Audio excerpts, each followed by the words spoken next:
Hey, HannahMouse1 here. Welcome to another episode of my farming game series. This episode is about optimization. Given the increasing complexity of my game, it has become rather laggy.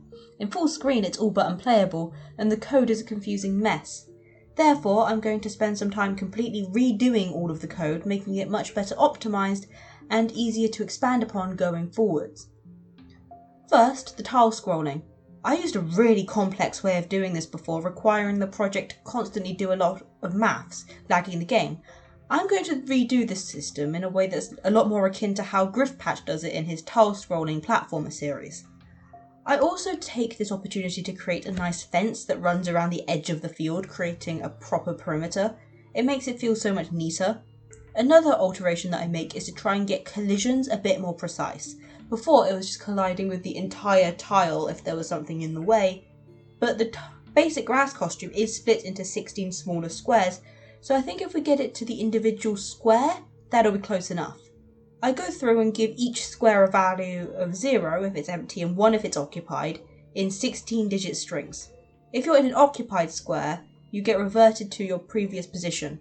It's not perfect, but it is better, and you can now walk through thinner gaps, which is nice. Then I make it so you can walk right to the edge of the screen when you're too far across for the camera to pan further. With those exceptions though, I didn't really add much new this week. It was mostly just re-implementing previous systems back into my project. I made some slight alterations here and there. You can now interact with anything on the screen regardless of how far it is from the player. This being limited wasn't really adding anything, and if anything it was making the game less fun, so I just ditched that.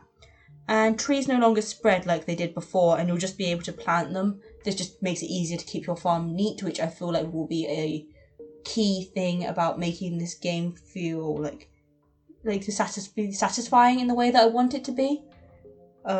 It's not particularly as realistic necessarily, but I do like that. And other than that, there's not really much to show you, so that's it for this video. Sorry it's so short, but I hope you enjoyed it nonetheless. Like and subscribe if you did. But apart from that, thanks for watching, and I'll see you next week. Bye!